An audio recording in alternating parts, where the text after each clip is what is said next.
Ciao a tutti e benvenuti in questo nuovo video dove voglio mostrarvi quello che potrebbe essere stato un semplice trucchetto attuato dai cronologisti Romanov e Scarigeriani per modificare le date presenti nei manoscritti e quindi restituirci a noi datazioni molto più antiche di quello che in realtà poteva essere originariamente.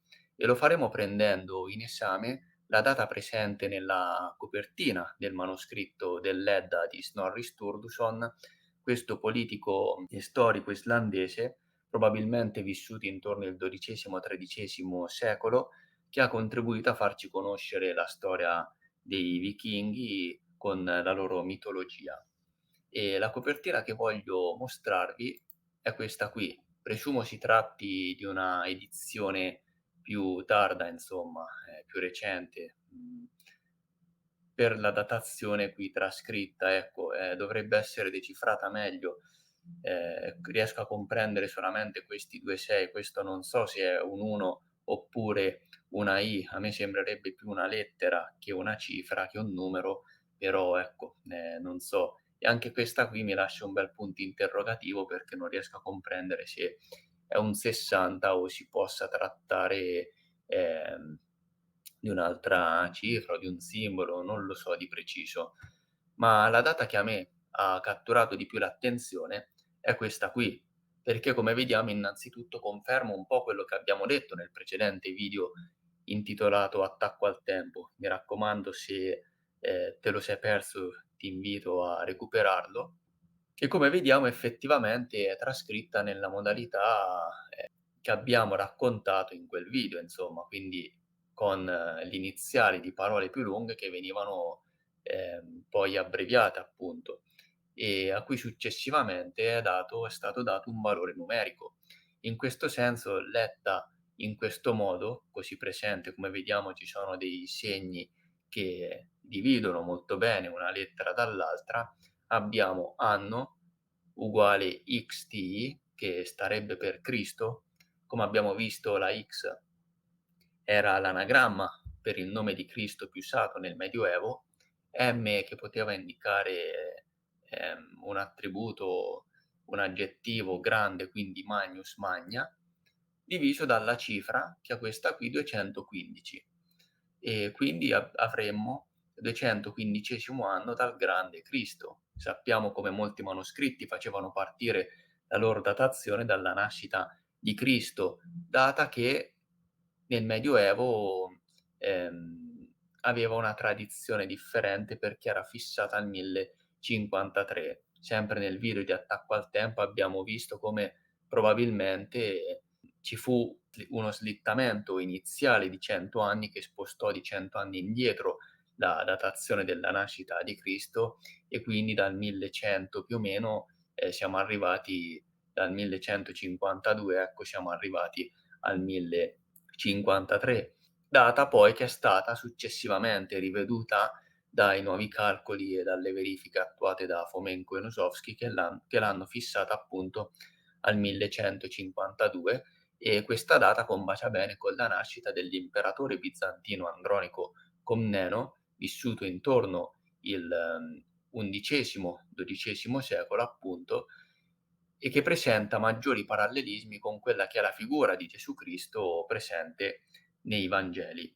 E ovviamente, sia che si prenda in considerazione, la prima datazione di 1053 o l'altra di 1152, qui la questione cambia. Innanzitutto, se noi andiamo ad osservare in questa edizione più tarda, qui vediamo Anno Domini 1665 e anno 1760, quindi presumo che siano delle edizioni, già qui, si comprende come sia stato fatto un cambio anche, no, nella trascrizione del numero 1 che si avvicina maggiormente a quella che è la trascrizione di queste cifre arabe.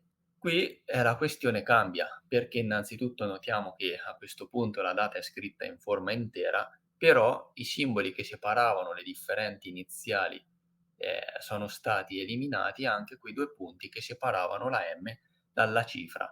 La M successivamente è diventata 1000, unita in questo modo abbiamo la data 1215 che differisce di 5 anni dalla datazione consensuale, dell'Edda che risale più o meno al 1220. Però come abbiamo visto precedentemente, non era la stessa data, era il 215° anno dalla nascita di Cristo. Qui abbiamo un'ulteriore conferma che si tratta di Cristo, scritto ovviamente qui Cristi, però appunto la situazione cambia perché, senza i 1000 anni, il 215° anno, se calcolato con la tradizione passata e non corretta dei 1053, avremmo il 268, quindi sempre comunque una datazione molto più tarda rispetto a quella consensuale.